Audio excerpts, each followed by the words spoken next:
सामाजिक विज्ञान का क्लास 5 का लेसन नंबर 1। तो आइए प्यारे बच्चों देखते हैं, जिसका नाम है पृथ्वी का मॉडल ग्लोब। जो पृथ्वी के बिल्कुल प्यारे बच्चों, ग्लोब से आप क्या समझते हैं कि जो पृथ्वी का एक मॉडल रूप बनाया गया है, अर्थात इतनी बड़ी पृथ्वी को हम कैसे उसके बारे में समझ सकते हैं, तो उसको समझने के लिए एक माध्यम बनाया गया प्यारे बच्चों, जिसे हम ग्लोब नाम दे दिया गया है। इसको क्या नाम दिया गया है? ग्लोब। जो कि ये आप चित्र के माध्यम से देख सकते हैं, ये पृथ्वी की तरह ही कुछ झुका हुआ भी है और गोल आकार में बनाया गया है। तो आइए प्यारे बच्चों इसके बारे में और अधिक जानेंगे हम इस लेसन की सहायता से। तो आइए प्यारे बच्चों शुरू करते हैं। संपूर्ण ब्रह्मांड में केवल पृथ्वी ही ऐसा ग्रह है जहां जीवन है। अर्थात प्यारे बच्चों जहां हम रह रहे हैं तो कौन सा ग्रह है? ये है पृथ्वी। और यहां पर हमें जीवन जीने के लिए हमें सभी सुविधाएं और सभी प्राकृतिक निर्मित चीजें जीवन जीने के लिए उपलब्ध है। इसीलिए पृथ्वी पर जीवन संभव है। यहाँ जीवन, जल और वायु की उपस्थिति के कारण ही जीवन संभव है। इसलिए मनुष्य, पेड़ पौधे तथा पशु पक्षी आदि पृथ्वी पर रहते हैं। पृथ्वी का लगभग 71% भाग ही पानी से ढका हुआ है। कितना प्रतिशत? 71% भाग पानी से ढका हुआ है और शेष भूभाग है। अर्थात जिस पर हम रहते हैं प्यारे बच्चों, वो भूभाग कितना है? केवल 71% पानी है और उसके अलावा शेष भाग भूभाग है। पानी से ढके हुए बड़े क्षेत्र को महासागर कहते हैं। अर्थात जिसमें पानी होता है, जिस क्षेत्र में प्यारे बच्चों, उस विशाल क्षेत्र को क्या कहते हैं? महासागर। विशाल भूभाग को महाद्वीप कहते हैं। जो विशाल भूभाग होता है, अत्यधिक भूभाग होता है, उसे क्या कहते हैं प्यारे बच्चों? महाद्वीप। पृथ्वी पर 5 मुख्य महासागर हैं जहां पर अत्यधिक जल है। वो कौन से महासागर है प्यारे बच्चों? जिसमें पहला है, सबसे बड़ा होता है ये प्रशांत महासागर, दूसरा है अटलांटिक महासागर, तीसरा हिंद महासागर, चौथा अंटार्कटिक महासागर और पांचवा अंटार्कटिक महासागर। पृथ्वी पर 7 महाद्वीप हैं। मुख्य 5 महासागर हैं प्यारे बच्चों, जिसमें अधिक क्षेत्र में जल है। और पृथ्वी पर 7 महाद्वीप हैं जहां भूभाग होता है।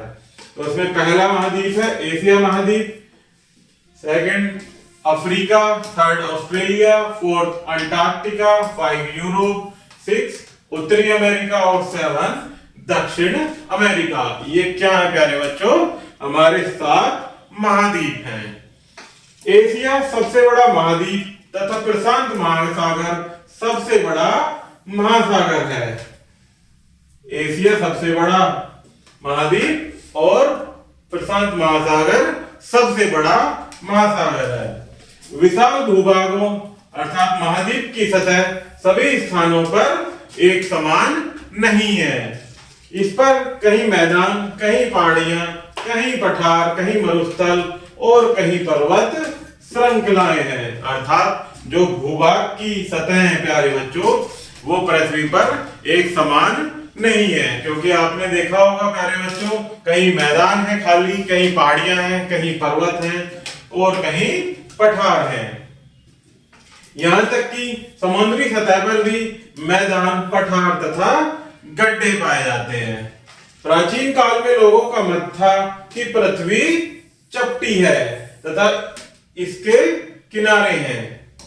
वो मानते थे कि पृथ्वी चपटी है और इसके किनारे भी हैं। अतः वे सुदूर क्षेत्रों की यात्रा करने से डरते थे। वे समझते थे कि सुदूर क्षेत्रों की यात्रा पर वे किनारे से नीचे गिर जाएंगे। सन 1519 में पुर्तगाली नाविक ने अपनी यात्रा पश्चिम से आरंभ की और लगातार यात्रा के बाद 3 साल बाद पुनः उसी स्थान पर घूमकर वापस आ गया जहां से यात्रा आरंभ की थी। किसने प्यारे बच्चों? एक पुर्तगाली नाविक था जिसने 1519 में यात्रा शुरू की और 3 साल पश्चात वह घूमकर उसी स्थान पर आ गया था बच्चों जहां से उसने अपनी यात्रा प्रारंभ की थी। इस यात्रा से सिद्ध हुआ कि पृथ्वी गोल है। किसने ये सिद्ध किया प्यारे बच्चों? पुर्तगाली नाविक ने। सन 1969 में मनुष्य ने चंद्रमा पर कदम रखा। उसने चंद्रमा से पृथ्वी को देखा तो पाया कि यह भी सूर्य और चंद्रमा की भांति गोल आकृति की है। कब? 1969 में जब मनुष्य प्यारे बच्चों चंद्रमा पर पहुंचा तो वहां से उसने देखा कि पृथ्वी भी सूर्य और चंद्रमा की भांति गोल ही है। अतः पृथ्वी की गेंद जैसी आकृति के संबंध में किसी प्रकार का संदेह नहीं था। देखते हैं प्यारे बच्चों ग्लोब। पृथ्वी का अध्ययन करने के लिए उसके प्रत्येक भाग पर पहुंचना कठिन ही नहीं बल्कि असंभव भी था। क्या था प्यारे बच्चों? कि पृथ्वी के प्रत्येक भाग का अध्ययन करने के लिए उस तक पहुंचना कठिन ही नहीं बल्कि असंभव था। अतः मनुष्य ने अपनी सुविधा के लिए पृथ्वी का एक प्रतिरूप बनाया, अर्थात जिस प्रकार से पृथ्वी चंद्रमा से हमें दिखाई देती है गोल गेंद की भांति, उसी प्रकार का एक पृथ्वी का प्रतिरूप बनाया जिसे क्या कहते हैं प्यारे बच्चों? ग्लोब कहते हैं। ये आप चित्र के माध्यम से देख सकते हैं ग्लोब। ग्लोब पृथ्वी की सही आकृति को दर्शाता है, इसलिए इसे पृथ्वी का प्रतिरूप कहा जाता है। ग्लोब को क्या कहते हैं प्यारे बच्चों? पृथ्वी का प्रतिरूप। हम ग्लोब पर महाद्वीपों और महासागरों का सही आकार तथा आकृति देख सकते हैं। किस लिए बनाया गया तो प्यारे बच्चों? कि ग्लोब पर हम सही आकार और उसकी आकृति देख सकें। ग्लोब के अंतिम 2 बिंदु ध्रुव कहलाते हैं।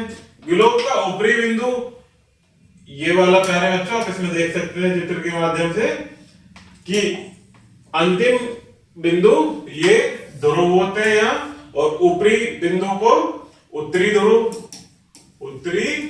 ध्रुव और निचला अंतिम बिंदु दक्षिणी ध्रुव कहलाता है। ये वाला दक्षिणी ध्रुव कहलाता है। ध्रुवों के बीच मध्य भाग में उपस्थित वृत्त भूमध्य रेखा कहलाती है। ये इसको क्या कहेंगे प्यारे बच्चों? जो भूमध्य में है भूमध्य रेखा। ये क्या है प्यारे बच्चों? भूमध्य रेखा। भूमध्य रेखा पृथ्वी को 2 समान भागों में विभक्त करती है। भूमध्य रेखा बिल्कुल बीच में अर्थात मध्य में होने के कारण प्यारे बच्चों पृथ्वी को 2 भागों में विभक्त करती है।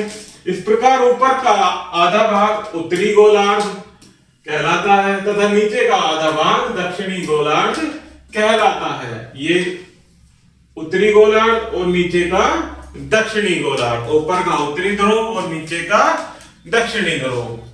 ग्लोब को घुमाकर इस पर विभिन्न स्थानों को सरलता पूर्वक ढूंढा जा सकता है। ग्लोब के प्रयोग से पृथ्वी को सरलता से समझा जा सकता है, साथ ही विशेष स्थानों की अवस्थिति को जाना जा सकता है। अर्थात ग्लोब की सहायता से हम किसी भी स्थान को आसानी से देख सकते हैं। ग्लोब की सहायता से विश्व तथा अन्य देशों से संबंधित जानकारियां प्राप्त की जा सकती हैं। अब देखते हैं प्यारे बच्चों अक्षांश वृत्त, अर्थात इन्हें हम क्या कह सकते हैं? अक्षांश रेखाएं।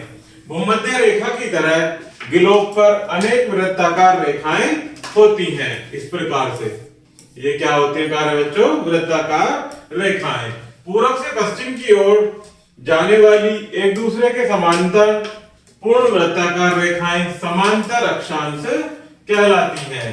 भूमध्य रेखा या विषुवत रेखा सबसे बड़ी समानांतर रेखा है। कौन सी वाली प्यारे बच्चों? जो इसको मध्य भाग में आकर बराबर भागों में विभक्त करती है, उसे क्या कहते हैं प्यारे बच्चों? भूमध्य रेखा या विषुवत रेखा, जो कि सबसे बड़ी समांतर रेखा है। भूमध्य रेखाओं से ध्रुवों की ओर बढ़ने पर इनका आकार घटता जाता है। भूमध्य रेखा से या तो अगर हम चलते हैं उत्तरी ध्रुव या दक्षिणी ध्रुव, जिस भी साइड को हम चलते हैं प्यारे बच्चों, इन रेखाओं का आकार घटता जाता है। भूमध्य रेखा को 0 डिग्री से चिन्हित किया गया है। यहां देख सकते हैं आप प्यारे बच्चों, ये भूमध्य रेखा है, तो इसको 0 डिग्री से डिनोट किया गया है, अर्थात 0 डिग्री से चिन्हित किया गया है, अर्थात इसे 0 अंश माना जाता है। दोनों गोलार्धों में अन्य अक्षांशों पर 0 से 90 डिग्री तक अंकित है। ये 0 से यहां भी 90 तक और यहां 0 से ये भी 90 डिग्री तक अंकित किए गए हैं। इसका तात्पर्य है कि भूमध्य रेखा से 90 डिग्री उत्तर तथा 90 डिग्री दक्षिण तक, यहां से 90 डिग्री उत्तर और यहां से 90 डिग्री दक्षिण तक उत्तरी गोलार्ध पर स्थित अक्षांशों को उत्तरी अक्षांश तथा दक्षिणी गोलार्ध पर स्थित अक्षांशों को दक्षिणी अक्षांश कहा जाता है। ऊपर वाले ध्रुव को उत्तरी ध्रुव, नीचे वाले ध्रुव को दक्षिणी ध्रुव। ऊपर वाले ध्रुव को उत्तरी गोलार्ध भी कह देते हैं, ऊपर का आधा भाग उत्तरी गोलार्ध और नीचे का आधा भाग प्यारे बच्चों दक्षिणी गोलार्ध। इसी प्रकार से उत्तरी गोलार्ध पर स्थित अक्षांश को उत्तरी अक्षांश और दक्षिणी गोलार्ध पर स्थित अक्षांश को दक्षिणी अक्षांश कहा जाता है।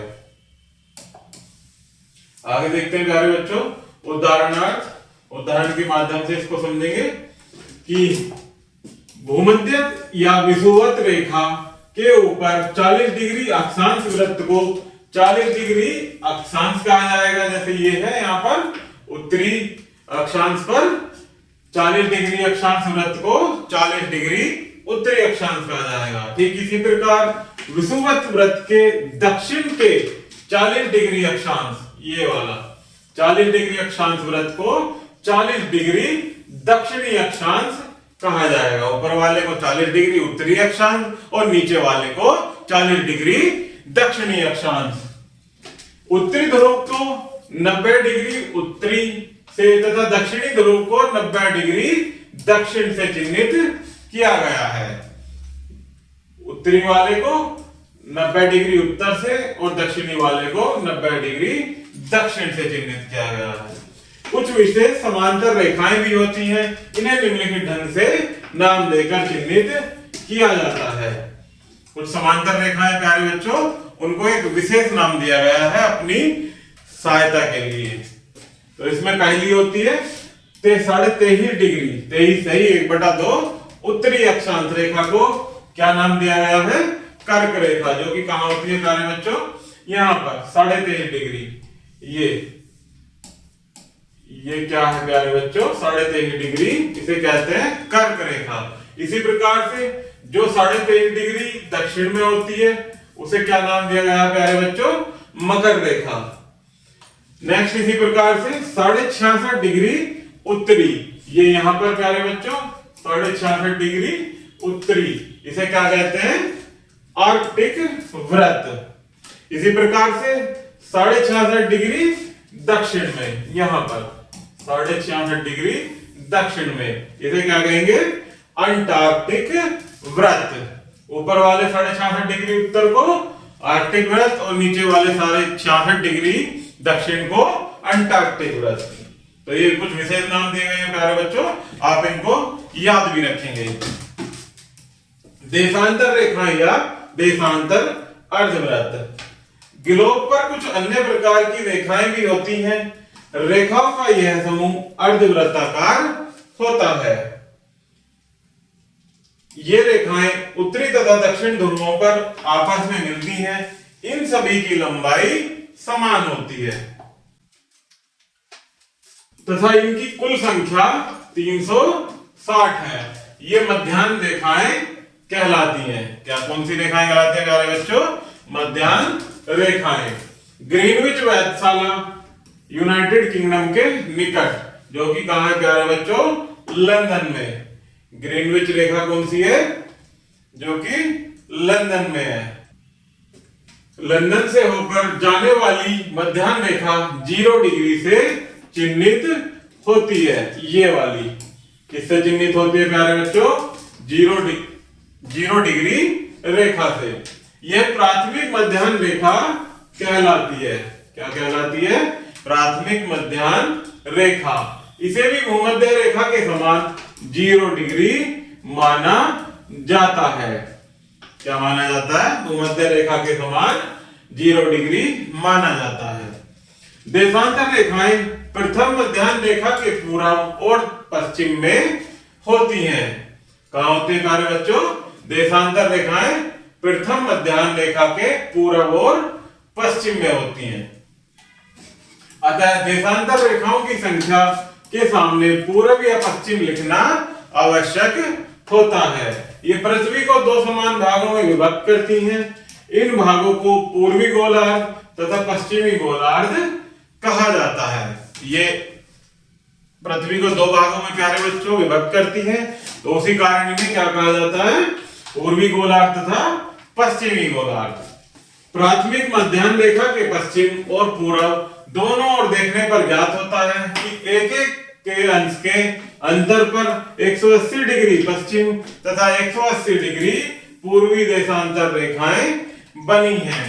पश्चिम के देशांतरों को पश्चिमी देशांतर तथा पूर्व के देशांतरों को पूर्वी देशांतर कहा जाता है। जैसे उदाहरण के माध्यम से समझेंगे कि जोधपुर का अर्धवृत्त या मध्याह्न 75 डिग्री पूर्वी है। तो ग्लोब पर अनेक अक्षांश व देशांतर रेखाओं का जाल ग्रिड कहलाता है। कौन सा? ये प्यारे बच्चों जो अनेक अक्षांश व देशांतर रेखाओं का जो जाल है इसे क्या कहते हैं प्यारे बच्चों? ग्रिड कहते हैं। ग्रिड की सहायता से विभिन्न स्थानों की स्थिति ज्ञात की जा सकती है। अक्षांश तथा देशांतर रेखाएं एक दूसरे को काटती हैं और एक जाल सा बनाती हैं।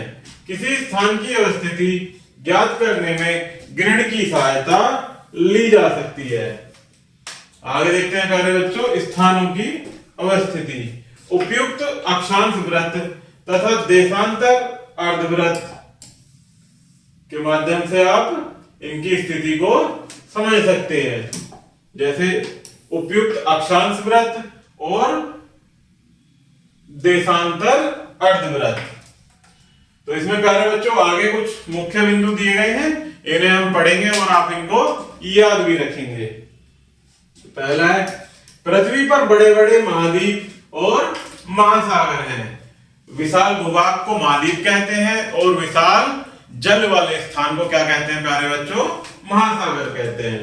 हम पृथ्वी का बहुत छोटा सा भाग ही देख पाते हैं जो चपटा दिखाई देता है।